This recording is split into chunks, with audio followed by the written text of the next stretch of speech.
السلام عليكم ورحمة الله وبركاته. الحمد لله نحمده ونستعينه ونستغفره ونعوذ بالله من شرور أنفسنا ومن سيئات أعمالنا من يهده الله فلا مضل له ومن يضلله فلا هادي له ونشهد أن لا إله إلا الله ونشهد أن سيدنا ومولانا محمدا عبده ورسوله صلى الله عليه وعلى آله وصحبه وبارك وسلم. أعوذ بالله من الشيطان الرجيم.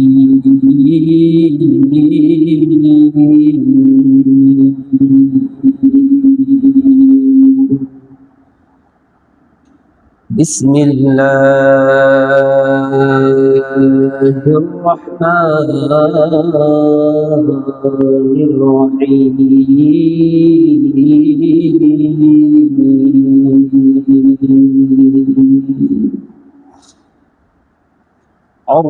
الرحمن علم القرآن خلق الإنسان علمه البيان. صدق الله مولانا العظيم وصدق رسوله الكريم. وقال رسول الله صلى الله عليه وسلم في حديث الشريف: خيركم من تعلم القرآن وعلمه، أو كما قال عليه الصلاة والسلام.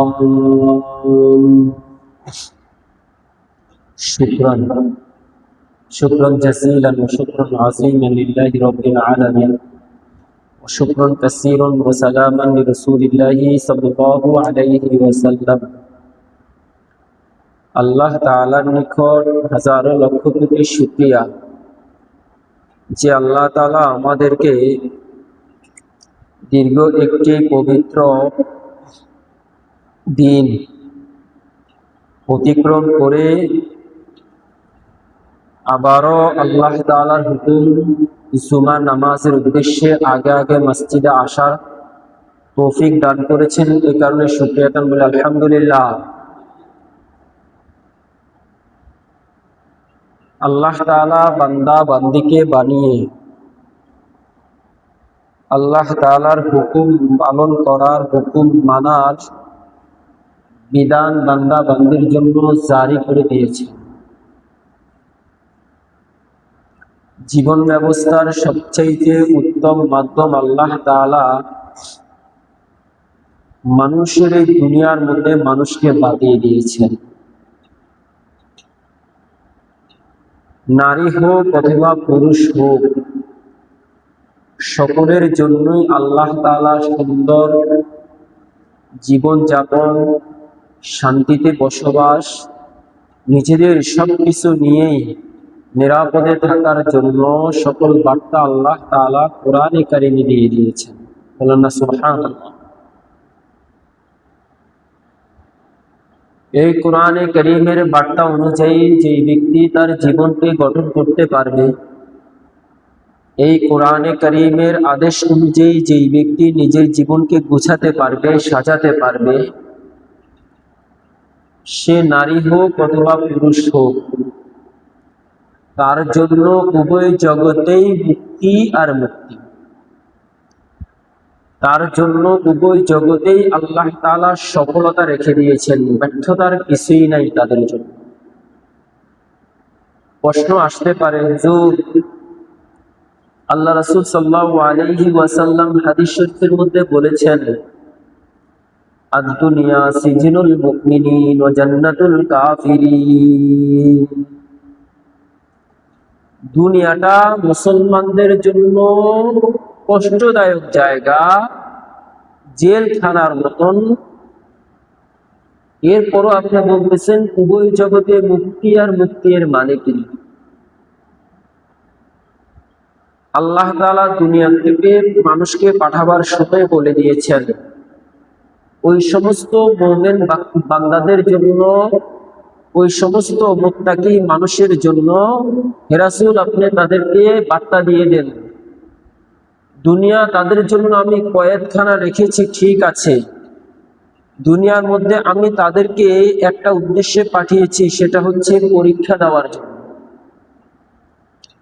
পরীক্ষার হলের মধ্যে যে ছাত্র ব্রেনি, মেধাবী, আর যে ছাত্র নির্বোধ, মেধাহীন, যেই ছাত্র 1 নাম্বার এবং যে ছাত্র 100 নাম্বারের পিছনে সর্বশেষ যে ছাত্রটার রোল, প্রত্যেকেই সমানভাবে চিন্তিত থাকে, ঠিক কিনা?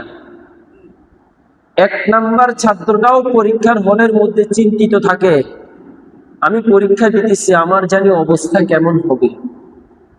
আবার যেই ছাত্রটা সকলের শেষে রুল থাকে, যত ছাত্র থাকে সবার শেষে যে ছাত্রটা থাকে মেধাহীন, একেবারেই অল্প জ্ঞানের অধিকারী, অথবা পড়ালেখা ছাড়া যে পরীক্ষা দিতে গেছে, ওই ছাত্রও চিন্তিত থাকে। পরীক্ষার হলটা সকলের জন্য সমানভাবে চিন্তার একটি মাধ্যম হয়ে থাকে।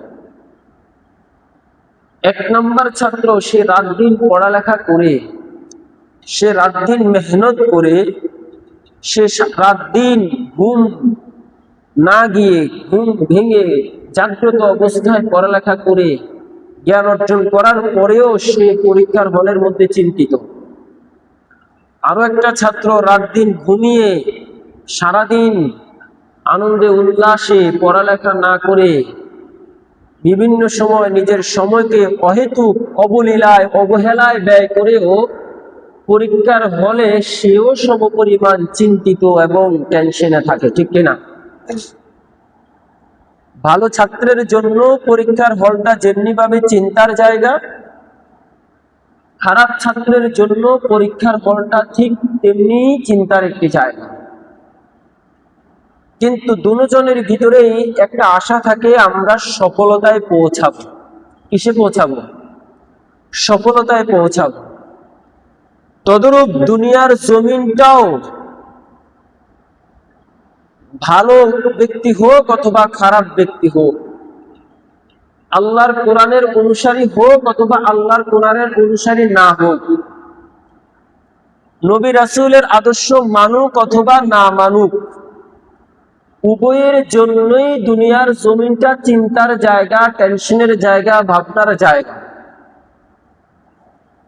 এই কারণেই রাসূল করিম সাল্লাল্লাহু আলাইহি ওয়াসাল্লাম বলেছেন, আদ-দুনিয়া সিজনুল মুমিনিন, পরীক্ষার হলে যেমনি ভাবে প্রবেশ করলে তোমরা সবাই একাধারে একই অবস্থায় চিন্তিত থাকো, ঠিক দুনিয়াটা সকলের জন্যই চিন্তার জায়গা।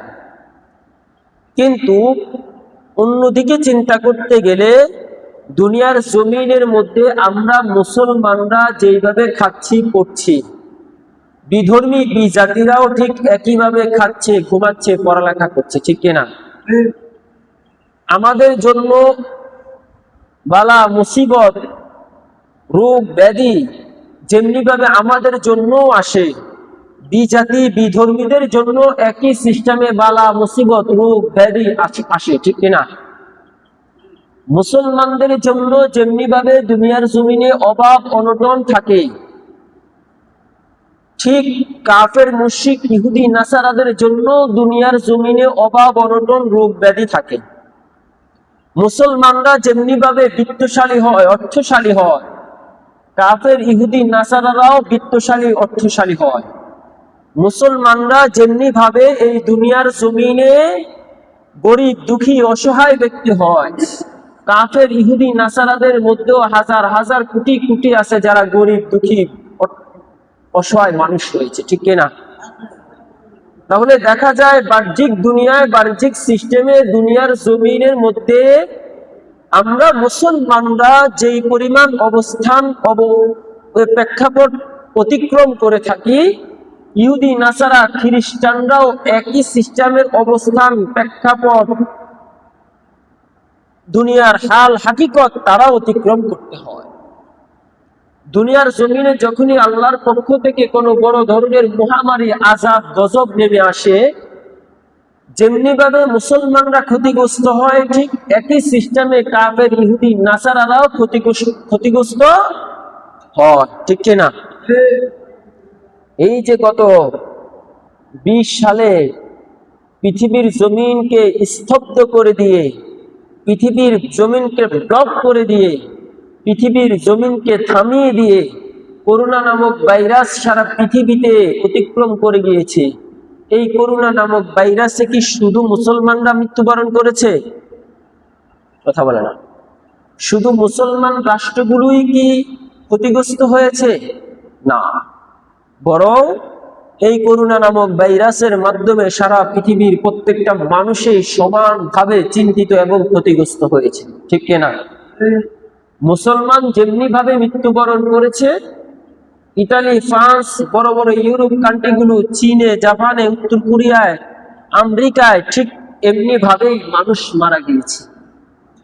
তাহলে প্রকৃতপক্ষে দেখা যায় পৃথিবীর জমিনে মুসলমান হোক, কাফের হোক, ইহুদি হোক, নাসারা হোক, খ্রিস্টান হোক, হিন্দু হোক, বৌদ্ধ হোক, উপজাতি হোক, যেই ধর্ম অনুসারী হোক না কেন, প্রত্যেকটা মানুষই সমান পরিমাণ অবস্থানে আমরা অবস্থিত। ঠিক কিনা?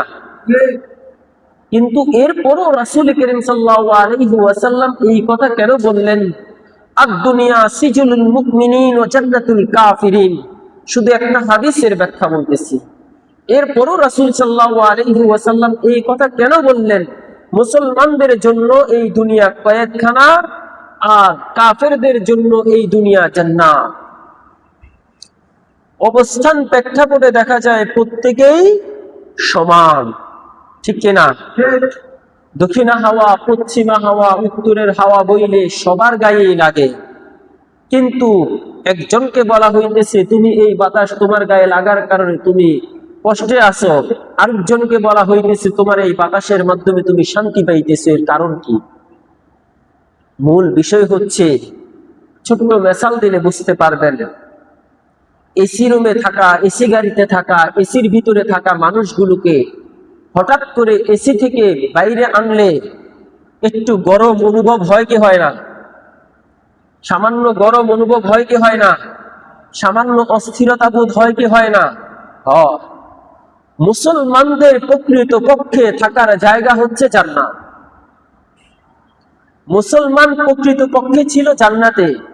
মুসলমান প্রকৃত পক্ষে ছিল পৃথিবীর শ্রেষ্ঠ শান্তির জায়গা, শ্রেষ্ঠ স্থানের মধ্যে, যেটা আল্লাহর পক্ষ থেকে মানুষের জন্য শান্তির জন্য রাখা হয়েছে। সেই স্থানে ওই এসি রুম, ওই আরামের, ওই দুনিয়ার চাইতে হাজারো লক্ষ লক্ষ কোটি কোটি মিলিয়ন ট্রিলিয়ন নাজ নিয়ামত দ্বারা ভরপুর জায়গার মধ্যে থাকা মানুষগুলো হঠাৎ করে যখন সেখান থেকে বের হয়ে মাটিতে পা রাখে, তখন তার কাছে কিছু না কিছু কষ্ট অনুভব হয়। ঠিক কিনা? একজনকে ব্যক্তি দুইজন, একজন সম্মানী লোক, আরেকজন চোর। একজন কি সম্মানী লোক, আরেকজন কি চোর। দুইজনের শাস্তি একরকম দেওয়া লাগে না। দুইজনের শাস্তি কি করা লাগে না? একরকম দেওয়া লাগে না। চোরকে মারতে মারতে দেখবেন শরীর ফাটায় রক্ত বাইর হয়, এরপরও মানুষে বলে এগুলো কালকে ঠিক হয়ে যাবে। বাস্তব না বাস্তব? চোর ধরে মারার পরে এলাকার মানুষ, এলাকার যুবকরা যখন চোরকে মার দেয়, তখন দেখবেন মুরব্বীরা দাঁড়িয়ে বলে এগুলো পিলার হাড্ডির মতন হয়ে গেছে, কালকে দেখবেন আবার যেই সে হয়ে যাবে।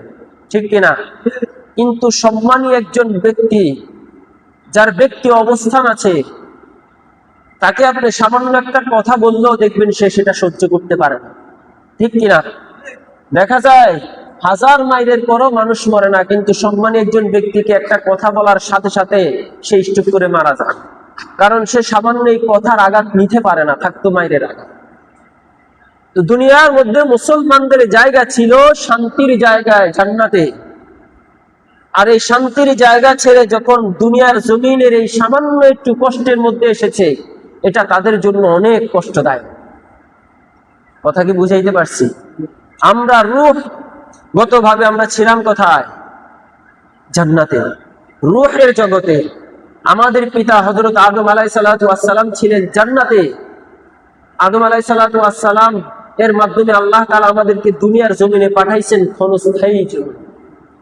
জান্নাতটা ছিল নাজ নিয়ামতে ভরা, যেই জান্নাতের মধ্যে মানুষ চাইবার মাত্রই প্রত্যেকটা জিনিস উপস্থিত হয়ে যাইত, কোনো প্রকার কষ্ট করা লাগতো না। মনে মনে শুধু চিন্তা করতো, আমি ওই জিনিসটা খেতে চাই, ওই জিনিসটা পেতে চাই, সাথে সাথে সেটা মানুষের সামনে কি হয়ে যেত? কথা বলটা উপস্থিত হয়ে যাইত। এই শান্তির জায়গার মধ্য থেকে মানুষ সামান্য কষ্টের জায়গাটা দীর্ঘ কষ্ট। এই কারণেই আল্লাহ তাআলা রাসূল সাল্লাল্লাহু আলাইহি ওয়াসাল্লামের মাধ্যমে হাদিস দ্বারা বলে দিয়েছেন, আদ-দুনিয়া সিজনুল মুমিনিন ওয়া জান্নাতুল কাফিরিন। দুনিয়া মুমিনদের জন্য কি কয়েকখানা, আর কাফেরদের জন্য জান্নাত।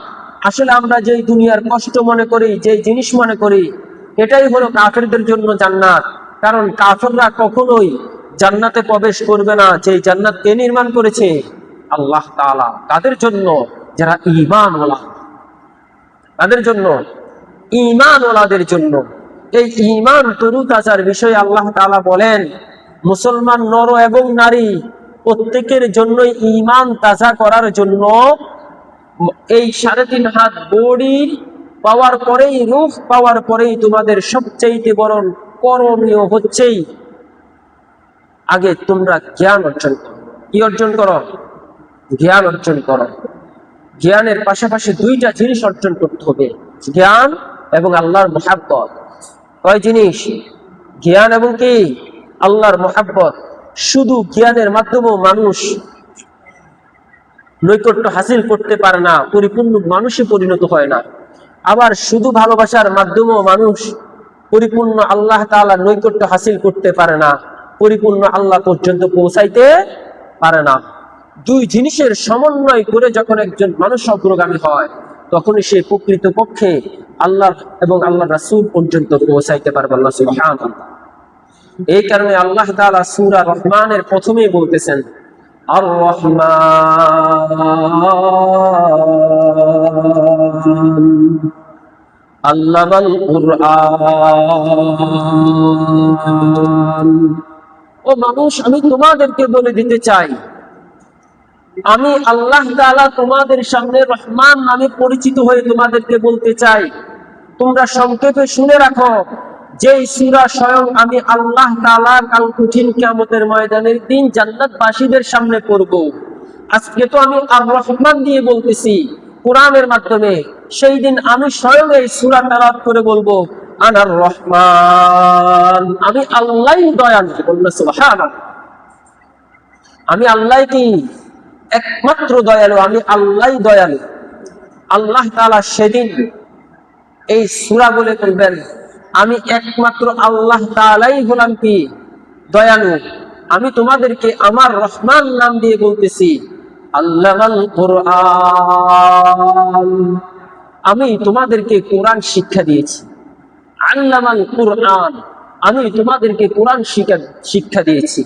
তোমরা যখনই আমি আল্লাহ তাআলাকে চিনতে পেরেছো, তোমরা যখনই আমি আল্লাহ তাআলার পাগলে পাগল হয়ে গেছো, তুমি যখনই আমি আল্লাহর পরিচয় পেয়েছো, এখন তোমার দায়িত্ব হচ্ছে এই পরিচয়টা সঠিকভাবে আমার কোরআন এবং রাসূলের বার্তা অনুযায়ী ধরে রাখার জন্য তোমাদের যেই কাজ করণীয়, সেই কাজটাই হচ্ছে আল্লামাল কুরআন, কোরআন শিক্ষা করা। বলেন সুবহানাল্লাহ। আমরা কথা না বলি, প্রতি জুমায় আজকে কয়েকটা জুমা টানা এই সমস্যাটা চলতেছে।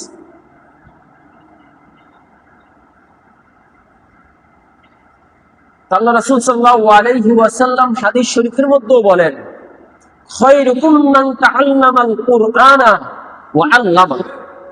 দুনিয়ার জমিনের মধ্যে সবচাইতে উত্তম এবং দামি ব্যক্তি তো সেই, যেই ব্যক্তি কোরআন শিক্ষা করে। এক নাম্বার কি বলছে? কোরআন শিক্ষা করে। যেই ব্যক্তি কোরআনকে বোঝে, আল্লাহর দিন ধর্মকে বোঝে, ওই ব্যক্তি হচ্ছে সবচাইতে দামি ব্যক্তি। কে বলতেছে? আল্লাহ রাসূল সাল্লাল্লাহু আলাইহি ওয়াসাল্লাম। এই কারণে আল্লাহ তাআলা বলেন, আমি সর্বপ্রথম রহমান নামকে চিনি, আমি আল্লাহর পরিচয় চিনি, আমি আল্লাহকে চিনি, আমি আল্লাহর পরিচয় চিনি। তোমাদের এক নাম্বার যে কাজ, সেই কাজটাই হচ্ছে তোমরা আমি আল্লাহর কালামকে অর্জন করো, কালামকে পাকড়াও করো, কালামকে ধরো, কালামকে 3.5 হাত বোর্ডের মধ্যে বাস্তবায়ন। আল্লাহ বলেন, শুধু মুহাব্বত দিয়েই আমাকে পাওয়া যাবে না। শুধু কি দিয়ে পাওয়া যাবে না? ভালোবাসা দিয়েই আমাকে পাওয়া যাবে না, ভালোবাসার সাথে সাথে আমার কালামকে অর্জন করতে হবে। এই কারণে সূরা রহমানের মধ্যে আল্লাহ তাআলা আল্লাহর পরিচয়, রহমানের পরিচয় দেওয়ার পরেই এই কথা বলতেছে। এরপর আল্লাহ তাআলা কি বলতেছে? ওই সমস্ত নিম্ন খারাপ মানুষের জন্য, যে সমস্ত মানুষগুলো আল্লাহর পরিচয় পেল কিন্তু আল্লাহকে মানলো না, আল্লাহর কালামকে পেল কিন্তু আল্লাহর কালামকে ধরলো না। এরপরে আল্লাহ তাআলা বলে, মানুষ খলাকাল ইনসান, আমি আল্লাহ তাআলা তোমাকে স্মরণ করায় দিতে চাই, আমি আল্লাহ তোমাকে সৃষ্টি করেছি। আমি আল্লাহ তাআলা তোমাকে কি করেছি? সৃষ্টি করেছি, বানিয়েছি। আমি আল্লাহ তাআলাই তোমাকে, আমি আমার পরিচয় দিয়ে দিলাম। আমি আমার পরিচয়ের মধ্যে তুমি থাকার জন্য আমার কালামকে তোমাকে শিক্ষা দেওয়ার জন্য বললাম, কালামকে তোমার কাছে পৌঁছায়া দিলাম। কার মাধ্যমে? বাল্লিগু আন্নী ওয়ালাউ আয়া। আমি আল্লাহর জবান দিয়ে এই কালাম বের হয়েছে। জিবরাইল আলাইহিস সালাতু ওয়াস সালাম এই কালামকে তো আমার থেকে নিয়ে, লোহে মাহফুজ থেকে নিয়ে সেই কালামকে রাসূলের কাছে পৌঁছায়া দিয়েছে। রাসূলের মাধ্যমে সাহাবায়ে কেরামের পর ইমামগণ, উলামায়ে কেরামগণ, আইম্মায়ে মুতাকাদ্দিমিন মুতাআখিরিন ধারাবাহিকভাবে আমার দ্বীনের কিছু হাফেজ, কিছু আলেম, কিছু মাওলানা, কিছু মুফতি, যারা হকের উপরে ইস্তেকামাত থাকবে, দ্বীনের উপরে ইস্তেকামাত থাকবে, যারা পরিপূর্ণ নবীজির আদর্শটাকে বিশ্লেষণ করে নিজের মধ্যে ধারণ করবে, মানুষকেও সেই সঠিক বার্তাটা পৌঁছায় দিবে। ওই মানুষগুলোকে আমি যুগে যুগে দুনিয়ার জমিনে জীবিত রেখেছি, কোনো উপকার ছাড়াই, বাটাই ছাড়াই আমার কোরআনকে ধারণ করে তোমাদের কাছে পৌঁছে দিবে, আমার রাসূলের বাণীগুলোকে তোমাদের কাছে পৌঁছা দিবে।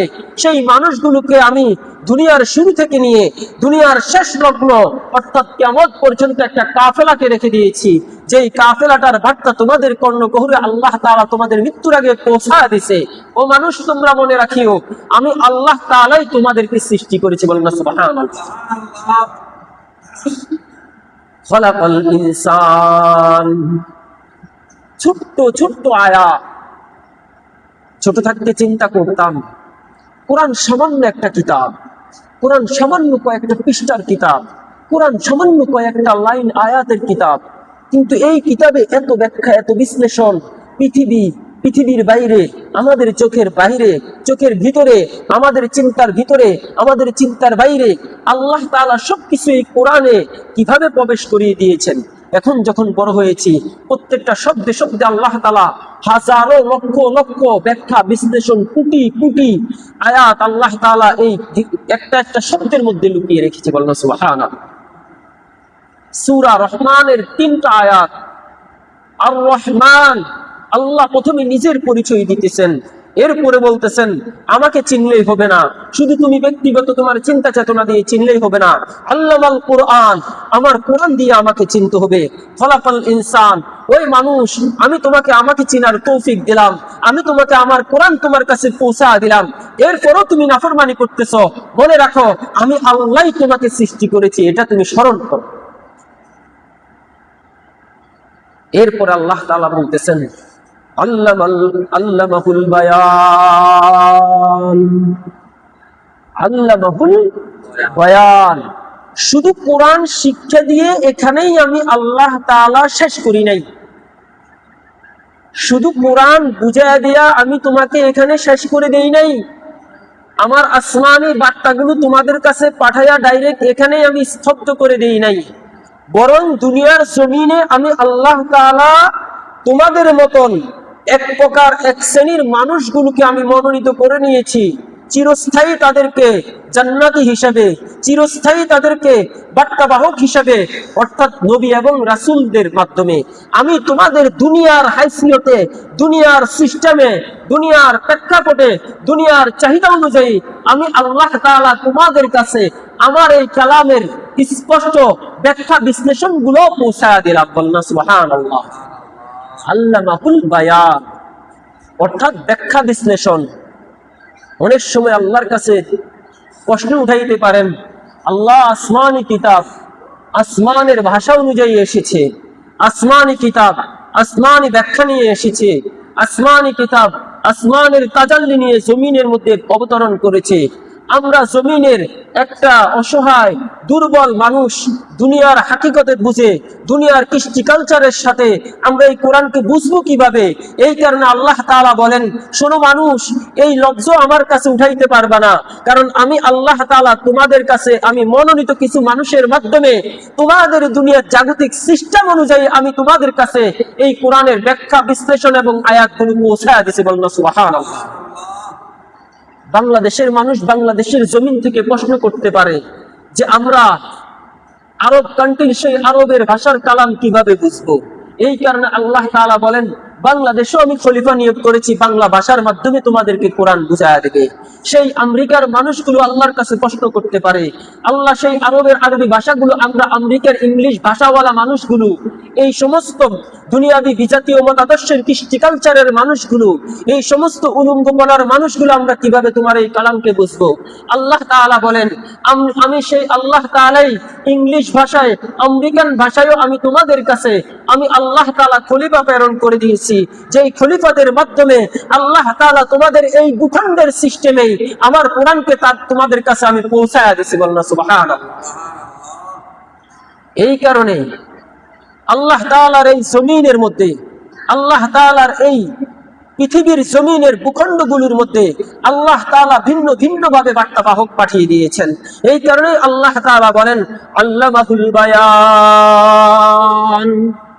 ও মানুষ, তোমরা বড়ই বড়ই ডেঞ্জারাস মাতাওয়ালা, কারণ তোমরা সবসময় চাও দুনিয়ার মধ্যে কিভাবে কে কাকে ঠকাইবা।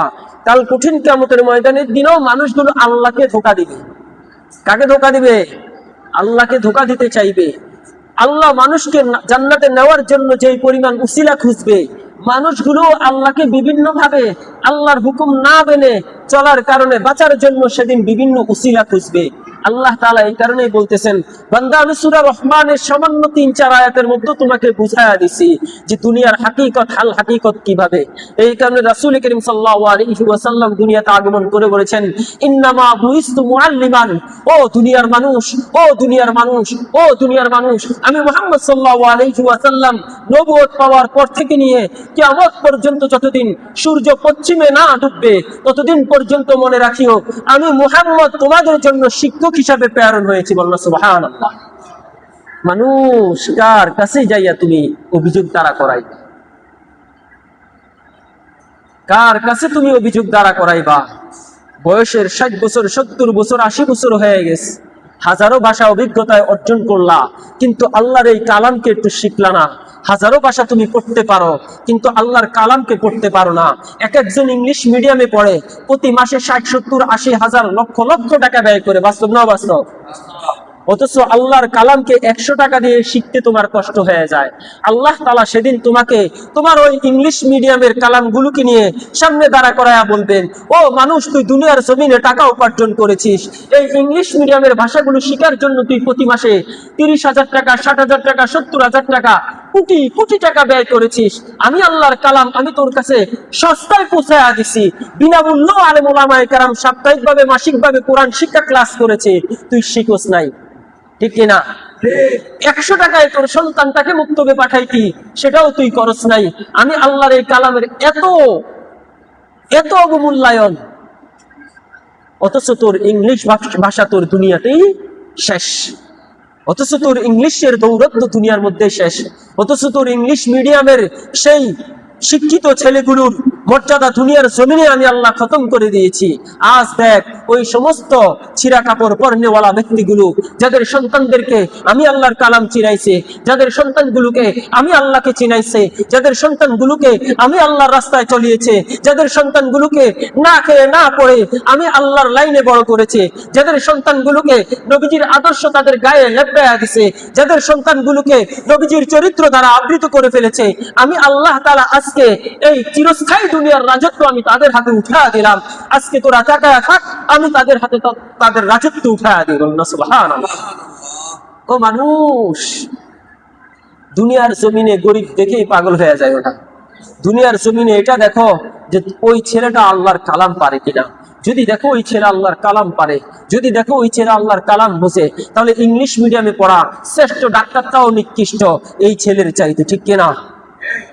কারণ তার ডাক্তারের ক্যাটালগ এই দুনিয়ার জমিনেই শেষ, কারণ তার লক্ষ কোটি টাকা ব্যয় করার ক্যাটালগ এই দুনিয়ার জমিনেই শেষ।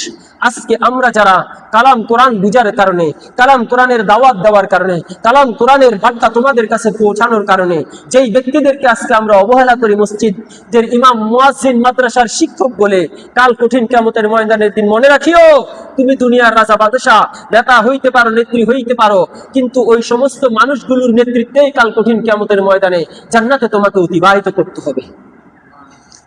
কিভাবে কিভাবে? রাসূল করিম সাল্লাল্লাহু আলাইহি ওয়াসাল্লাম হাদিস শরীফের মধ্যে বলেন, একজন হাফেজ কাল কঠিন কিয়ামতের ময়দানের দিন 10 জন জাহান্নামের জন্য সুপারিশ করতে পারবে। একজন আলেম হাজারো লক্ষ কোটি মানুষের জান্নাতের জন্য সুপারিশ করতে পারবে, আল্লাহর কাছে বলতে পারবে। নবী রাসূলগণ তিনাদের উম্মতের জন্য সুপারিশ করতে থাকবেন। অথচ নবী রাসূলদের চাইতে দুনিয়ার জমিনে বাদশাহী ছিল কারা? এই কারণে সর্বপ্রথম দেখেন আপনার সন্তান কালাম পারে কিনা, সর্বপ্রথম দেখেন আল্লামাহুল বায়ান, আপনার ছেলে কোরআন বুঝে কিনা, সর্বপ্রথম দেখেন আপনার ছেলে, আপনি নিজে আল্লাহকে চিনেছেন, আল্লাহর পরিচয় পেয়েছেন, সেটাকে আল্লাহর কালাম দ্বারা পাচ্ছেন কিনা। এই কারণে আল্লাহ তাআলা কোরআনে কারিমে সূরা রহমানের মাত্র 4টি আয়াতের ব্যাখ্যা করলাম। আল্লাহ তাআলা এই সূরা রহমানের প্রথমে কি সুন্দরভাবে আল্লাহর পরিচয়টা দিয়েই বলতেছেন, আর রহমান আল্লামাল কুরআন খলাকাল ইনসানা আল্লামাহুল বায়ান। সামান্য 4টা আয়াতের মধ্যে আল্লাহ মানুষের বিবেক খুলে দিয়েছে, আল্লাহর পরিচয় দিলেন। আল্লাহ বলতেছেন, আমি পরিচয় দিয়ে শেষ করে দিই নাই, আমি আল্লাহ তো তোমার কাছে প্রকাশ করে শেষ করে দিই নাই, বরং আল্লামাল কোরআন, আমি তোমাকে কোরআন শিখিয়েছি, সেটা বুঝে বুঝে তুমি আমাকে মানো। এরপরে মানুষ যখন নাফরমানি করা শুরু করে, আল্লাহকে চিনছে, আল্লাহর কালামও চিনছে, কিন্তু এরপরও আল্লাহকে অস্বীকার করতে চায়। আল্লাহ সাবধান করে কেমন জানি বলতেছে, বান্দা আমি আল্লাহ তোকে বানাইছি, তুই কোন প্রভুর গোলামি করছ? আমি আল্লাহ তোকে সৃষ্টি করেছি, তুই কোন রবের আনুগত্য করো? আমি আল্লাহ তোকে সৃষ্টি করেছি, তুই কোন মালিকের আদেশে তোর জিন্দেগি অতিবাহিত করো? আমি আল্লাহ তোকে সৃষ্টি করেছি, তুই কোন মানুষের ক্যাটালগে তোর নিজের 3.5 হাত বডিকে সাজাও? মনে রাখিও, এই সৃষ্টি আমি করেছি, আমি করেছি। যেই চেহারা দিয়ে তুমি গৌরব করো, যেই চেহারা দিয়ে তুমি অহংকার করো, যেই চেহারার সৌন্দর্যতা দিয়ে তুমি বড়াই করতেছো, মনে রাখিও মানুষ, আমি আল্লাহ তোমাকে এই চেহারা দিয়েছি, আমি আল্লাহ তোমাকে এই 3.5 হাত বডি দিয়েছি, আমি আল্লাহ তোমাকে এই চেহারার সৌন্দর্যতা বাড়িয়ে দিয়েছি। আল্লামাহুল বায়ান। এরপরে আমি আল্লাহ তাআলা যুগে যুগে আমার ত্যাগী নবীগুলোকে, যাদের জীবনটাকে আমার জন্য বিসর্জন করেছে, যাদের চরিত্রকে আমার জন্য সাজিয়েছে, যাদের বংশের আওলাদ বর্জনদেরকে আমার জন্য কোরবান করে দিয়েছে, যাদের অর্থ সম্পদগুলো আমার জন্য বিলীন করে দিয়েছে, যাদের দুনিয়ার রাজত্বকে আমার জন্য লাঠি দিয়ে দিয়েছে, ওই সমস্ত বার্তা বাহকগুলোকে আমি আল্লাহ তাআলা যুগে যুগে তোমাদের হেদায়েতের জন্য পাঠায় দিয়েছি। মানুষ এত সহজেই আল্লাহর নিয়ামতকে ভুলিয়া যাবে না, এত সহজেই আল্লাহর কুদরতকে ছাড়িয়ে দিও না, এত সহজেই আল্লাহর এই সমস্ত নাজ নিয়ামতকে অস্বীকার করিও না। কিসের মাধ্যমে? কিসের মাধ্যমে? তোমার বিভিন্ন চরিত্রের মাধ্যমে। এই যে আসতেছে বিশ্ব খেলা না, বিশ্বকাপ, এক একজন আর্জেন্টিনার, এরপরে বিভিন্ন রাষ্ট্রের খেলোয়াড়দের ডিজাইনে নিজের চুল কাটবে, নিজের গেঞ্জি পরবে, নিজের পোশাক পরিধান করবে। আচ্ছা বলেন তো, বাংলাদেশে এমন কোনোদিন এমন একটা কোনোদিন গিয়েছে যেই দিনে আমরা সবাই সকল যুবকরা চিন্তা করেছে আজকে নবীজির আদলে নবীজির ক্যাটালগে আমাদের জামার পোশাক হবে? হয় নাই? হয়েছে? হায় মুসলমান যুবক, তুমি তো এক চাকচিক্যের মধ্যে ধ্বংস হয়ে গেছে। তোমার গেঞ্জিটা নেইমারের মতন হোক, তোমার গেঞ্জিটা আর্জেন্টিনার পতাকার মতন হোক, তোমার গেঞ্জিটা ব্রাজিলের মতন হোক, হাজার হাজার টাকা খরচ করে তুমি গেঞ্জি ওয়ারাত দিয়ে আনো, হাজার হাজার কোটি কোটি টাকা তুমি বাজেট করে ফেলো, অথচ রাসূলের জন্য আজ পর্যন্ত পুরো বাংলাদেশে সারা পৃথিবীতে কয়জন ইহুদি নাসারা খ্রিস্টান কয়জন বিধর্মী বিজাতিরা আমাদের মুসলমানদের এই সমস্ত পোশাক একদিন গায়ে দেওয়ার জন্য চিন্তা করেছে? এবার তুমি চিন্তা করো, তুমি কোন প্রভুর আনুগত্য করো, তুমি কোন প্রভুর দাসত্ব করো, তুমি কোন প্রভুর ত্যাগান্বিত হচ্ছ? তোমার জিন্দেগি কি কোন দিকে যাচ্ছে? আল্লাহ মুখী হচ্ছে নাকি বিজাতি বিধর্মীদের মুখী হচ্ছে? হায় দুনিয়ার মানুষ, হায় যুবক, তোমার বিবেক নষ্ট করে দিয়েছে, তোমার বিবেক নষ্ট হয়ে গিয়েছে, তুমি নিজেও নষ্ট হয়ে গিয়েছে। আল্লাহ তাআলা আমাদের সবাইকে বুঝার তৌফিক দান করুন, আমিন। হাজার হাজার কোটি কোটি টাকা ব্যয় করে, অথচ রাসূলের আদর্শের জন্য একটা দিন কোনো কাফের চিন্তা করে নাই আজকে আমি রাসূলের আদর্শে সাজবো। ইসলামের ধর্মের সবচাইতে বড় আইকন, আইডল যে ব্যক্তি তার রঙে একটু রঙিন হোক, চিন্তা করে না। হায় হায়, আল্লাহ আমাদেরকে বুঝার তৌফিক দান করুন, আমিন। বৃদ্ধ বাবাটাও ছোট্ট বাচ্চাটাকে হাতে নিয়ে বাজারে গিয়ে ব্রাজিলের গেঞ্জি কিনে দেয়। বৃদ্ধ মুসলমান সেই বাবাটাও ছোট্ট বাচ্চাটাকে বাজারে নিয়ে আর্জেন্টিনার গেঞ্জি কিনে দেয়, ঠিক না?